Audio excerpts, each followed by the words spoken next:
If you're looking to build that God Squad to get the leg up on your competition, check out my new sponsor MutCoins Express on Twitter to get the fastest and cheapest MUT coins available. Use code WIZARD to get 10% off your order. What is going on, guys? Wizard of Oz here with another Madden 21 video, and tonight EA did a live stream and they went over some of the beta feedback that we gave them and how they're going to address that, whether they're making changes, not making changes, making small changes, things like that. So it was about an hour long, maybe a 45-minute long stream, and they went over just a couple of the high points. So unfortunately, we don't have any Ultimate Team news yet. They did say we're going to get something between mid to late August, which the game comes out August 21st, I believe, is the earliest. So kind of weird there that we're going to be getting something that late. I assume it'll be a few days before the earliest that you can get the game, but whatever. We'll see how that goes, I guess. I will take some news over no news, though, so at least they gave us something to go over tonight. Let's go ahead and take a look. They released the Gridiron notes. If I'll post a link of that in the description, so if y'all want to go take a look at that, feel free. Blah, blah, blah. Welcome, welcome. So they went over, like, celebration mechanics. Nobody cares about that stuff, obviously. That's not really what I want to talk about. They did change some of the mechanics. That's fine. Who cares? The first thing that I care about that they went over was the loss of this precision modifier. You're now able to steer your jukes and your spins and all that. Now, they did mention a threshold, and I think it was 70 agility. I don't remember now. I thought they were going to have it in the notes, but apparently they don't. So whatever. I think it was 70 agility, though, to be able to hit that threshold to steer your jukes or your spins or whatever it may be. And if you're below that, you can't do it at all. And then obviously as your agility gets higher, you can do it more and more. So that's to prevent people like low-level defensive line, like people that have really bad agility aren't going to be getting a pick or a fumble recovery and able to juke their way down the field. Obviously they couldn't do that anyway, but they just can't do this steering at all. It's just not something that the big guys can do with the low agility. And then of course they go over some of the changes that we already noticed in the beta, which was like defensive adjustments. That's just something that we're going to have to get used to. It doesn't look like they're going to change it back. Some people wanted it changed back to the way it was in Madden 20. I believe they changed it from Madden 18 to 19. They always make these updates every now and then. They have their reasons. It's annoying. Just get used to it. No big deal. One thing we'll go ahead and talk about that's actually further down the list, but they actually switched back hurdle and truck. So during the beta, to hurdle, you would hit up on the right stick, and to truck, it was triangle or Y on Xbox. So they did actually switch that back to what it normally is. So, you know, truck with up on the right stick, and then hurdle with triangle or Y. So, but like I was saying, they did talk about in the future allowing the user to be able to change the layout of their controller and all that. That'd be really cool. Not going to be happening in Madden 21 from what it sounds like. That's probably a next-gen thing. I don't really know why that's so hard to do, or they just don't want to implement it, but not going to be in 21, but something to look forward to in the future at least. And this next one is something that I didn't even mess around with in the beta. Apparently it was something, the DB lock-on mechanic. If you're using a DB and you can lock him into man coverage, and it just allows you to run with the player a little bit better, it seems like. Nothing crazy, but like you're able to react quicker, like it says here, to wide receiver cut moves and all that stuff. So I mean, you know, it's fine. There's going to be a little bit of time into it. I don't really user cornerbacks anyway, or safeties when I'm in man. I don't know if y'all do as well, so maybe that's something for y'all. But for me, not really that big a deal, but just something to be aware of there. So something interesting they did cover tonight was the ball carrier archetype run style. So this is basically every player in the game is going to fall into one of these archetypes when it comes to carrying the ball. Obviously, you're going to have like running backs and wide receivers and quarterbacks carrying the ball more than others, but even linemen and all those are going to fit into these categories. You can see here the first one is agile. They give Christian McCaffrey as an example, and every skill player with 80 agility or above and under 225 pounds is going to fall into the agile category. So Christian McCaffrey, they're going to be able to change direction faster and smoother, and they have the quickest special moves, okay? So then you have agile small. The difference between agile small and agile is that they're under 5'10". So again, this is really just applying to the quick players that are a little bit smaller. The example here is they give Tyreek Hill, and then they have agile tall, which the example they give is Julio Jones. This is going to be anyone who is 6'2" or taller. So these will be your bigger wide receivers, your tight ends, all those guys again who fit into these original 80 agility or above and under 225 pounds. So it's not going to be any big dudes there, but just an example. And then they'll take longer and taller stride length, so that makes sense. Then you move on down to the next one, which is Bruiser, which is going to be slower rate of turning. And this is obviously going to be the bigger guys. You can see down there if they have less than 80 agility and over 225 pounds. This applies to skill positions and lineman positions. So you can see here that even linemen are going to be either Bruiser, well, they won't be agile because agile is only skill positions, and I don't think there's any linemen that have over 80 agility anyway, but they threw that in there regardless. And then similar to Bruiser is Bruiser Quick. They give the example of Derrick Henry, so of course he still has less than 80 agility agility, and he's over 225 pounds, so he fits into this bruiser category. But because he has a speed rating of 90 or above, he also gets into bruiser quick. So they have custom animations for the bigger players, so he's got quicker feet and all that, so he's still not going to be your really shifty guys like what with the agile, but he's still going to be able to make some good plays. And then we do move on down to Bruiser Heavy. These are the really big guys, 290 pounds or heavier. These are pretty much going to be only linemen. They're not going to be, it says they're not going to be anyone who typically carry the ball, so they have their own custom animations, which means they're going to suck at doing any sort of juke, which is the way it should be. So this is just kind of the way they're differentiating all of the different types of players. Every player, to my understanding in Madden, is going to fall into one of these categories, and depending on which category they're in, that will determine how they juke, just base. Obviously when you put abilities on, that will change all of that, but just their base juking and movements and all that. So the next segment of the live stream went over the most upvoted feedback. So honestly, this first one is one of the most important things to me.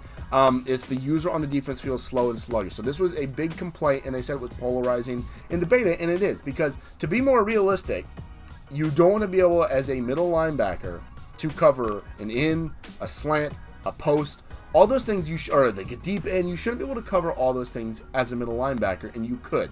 In previous Maddens, you could. They nerfed it a little bit in Madden 20. You still could, though, especially if you were a good user, you could do it. They're nerfing it even harder now, okay? So it's going to be very difficult for you to use multiple routes. You're going to have to put yourself in a really good position to do so. More than likely, you're going to have to play it like real football and really just commit to one area and cover that area. You got like a little 5-yard pocket and all that, and it's going to stay slow. It's basically what I'm saying, guys. They did see all of our complaints about that, or some complaints. Honestly, like I said, I complained about it a little bit because I like to use my middle linebacker, but I think it's better for the game because it's something I'm going to have to get used to. We'll make a video on usering and all that when Madden 21 comes out. We'll get it down. It's just not going to be as good as it has been in previous Maddens. That's something that we're all going to have to adjust to. I think it's going to be better for the game, and you're just going to have to understand how to position yourself better to take away the most important, the deadliest routes, whatever they might be.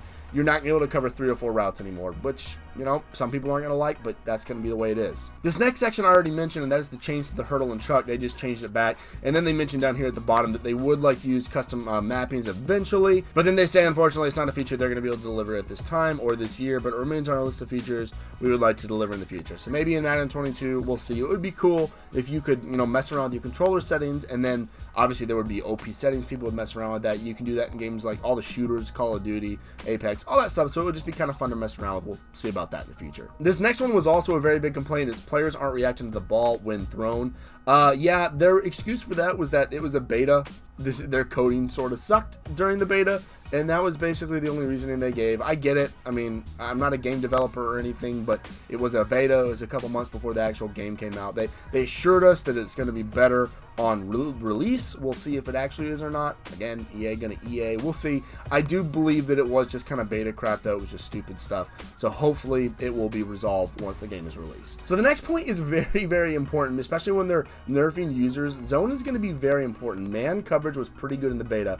Zone coverage kind of sucked, and they addressed a lot of the stuff here. It's going to be very important. If you're not able to cover like 2 different zones as a user, your guys are going to have to really, the AI is going to have to do it well. Obviously, you have to put them in the right positions to play good zone, but they need to actually play their zones. Like if they're in a deep blue, they need to be able to come down, and they shouldn't just stay back there and be a freaking moron and not understand to play up a little bit on the receiver if they're 5 yards in front of them. You know, like there's nothing behind them, and then there's just that one receiver in front of them. They need to know to go down and play that. So they were really bad about that in the beta, and they did kind of go over some of the stuff here for the zone coverage. So we'll just read through these points really quickly. This is just stuff to expect at launch that's going to fix the zone coverage and apparently some of the man coverage. So improve reaction time relative to breaking on the ball. That's really good because if they throw the ball and your defender's not breaking immediately, then why are they in the NFL? They should be doing that. They're a professional football player. They should know how to do that. Hopefully they react very quickly when the ball leaves their hands. They should be reacting before that, honestly.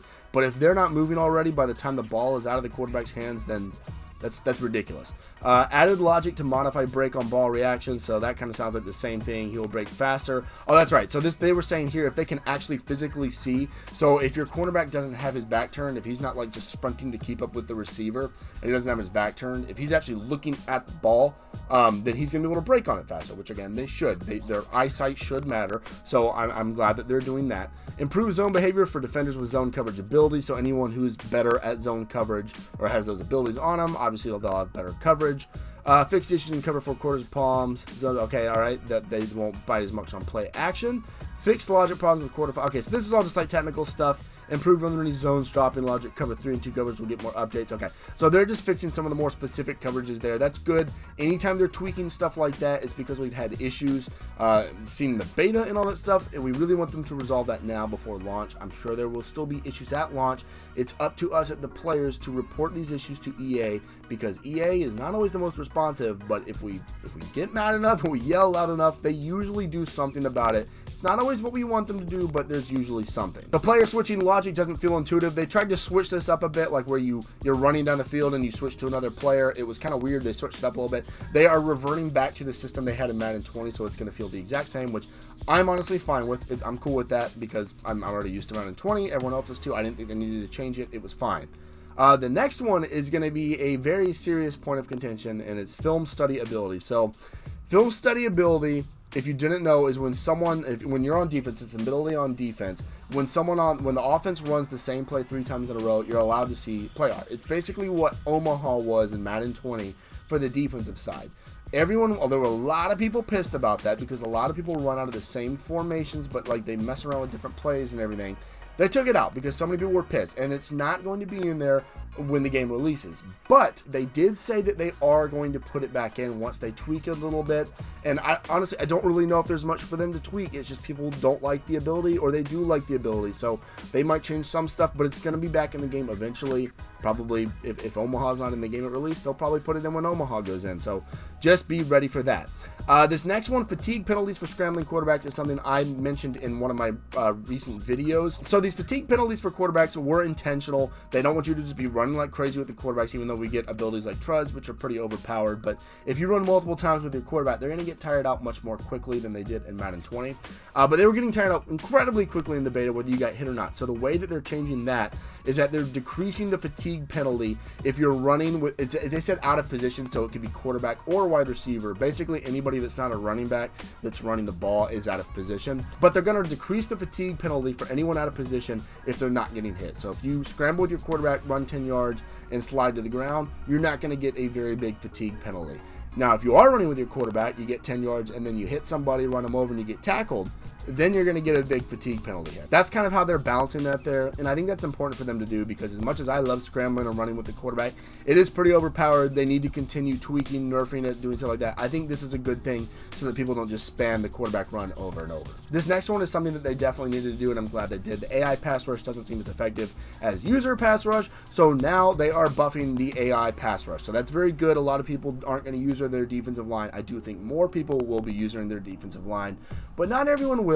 A lot of people will still use her, and they'll play good defense in the middle of the field. You want your AI, especially if they have abilities, to do well, and they're buffing that. That was good. It wasn't very good in the beta. That's good that they're making that change. I didn't experience this next one in the beta, but apparently quarterbacks could be stripped in the pocket without starting a throw, so they took that out. Quarterbacks can't be strip sacked in the pocket if they're not throwing already. Just a little more safety for your quarterback chilling in the pocket. And the next one was something I didn't experience either, but apparently you could get hit with double penalties. You could get hit with a throw power max penalty, and then also an accuracy penalty, but it would only show you one. You know, if you're running on the run and then you throw it and there's under pressure rating or whatever down at the bottom of the screen. That's what they're talking about. You were getting 2 penalties, but only being shown 1. Apparently now you can only get 1 of the penalties. I'm not entirely sure about this one. I guess it's just buffing the quarterback a little bit so that they can't get hit by multiple penalties at one time. When I say penalties, basically screwing up their throw, messing up their accuracy, their throw power, whatever it may be. Now you can only get hit by 1 at a time rather than multiple. I guess that's a good thing if you like to just throw a lot, which Madden 21, you're going to be throwing a lot. And then they just went over some bugs. I don't really care about the bugs. They're going to fix all that. It was a beta. I don't really care too much about that. But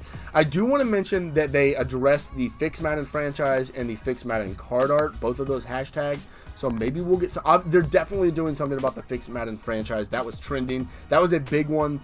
They released a video out on that about how they're going to address it. I do think they're actually going to do something with Madden franchise to make it fresh and new. I don't know how much. Hopefully it's a little bit. The Fix Madden card art is newer. I mentioned it, I think, in my last video. Dom tweeted something out to go and fix it, so go and retweet that. The more eyes we get on that from EA, the better. It kind of just looks like crap. It's not a big deal. It's just aesthetics, but I mean, come on. Like, it would be nice if the cards looked a little bit better. It's not as important as gameplay mechanics, but it is still something cool that players want, so I think EA should look into it. Thank y'all so much for watching, though. I know this is a late night video. This is a lot later than I normally do, but I wanted to get this up to y'all tonight, so I hope y'all enjoyed it. If you enjoy my content, don't forget to subscribe to the channel, because we're going to have a lot of Madden 21 news coming out in the next month, and you're going to want to see all that before it all comes out, so make sure you hit that subscribe button, hit the like if you enjoyed this video. That really helps me out. Leave a comment down below what your thoughts about this, live stream was, if you were happy with it, bummed about it. There wasn't really a lot exciting with it. It was more just kind of like basic stuff that a lot of people assumed was going to happen anyway, but it's something, I guess. I'm just pissed that we're not getting any MUT news until mid-August. I don't understand that. Maybe they'll move that up. I don't know. We'll see. But anyway, guys, thank y'all for joining me late tonight. I hope y'all enjoyed that one, and I will see y'all in the next one.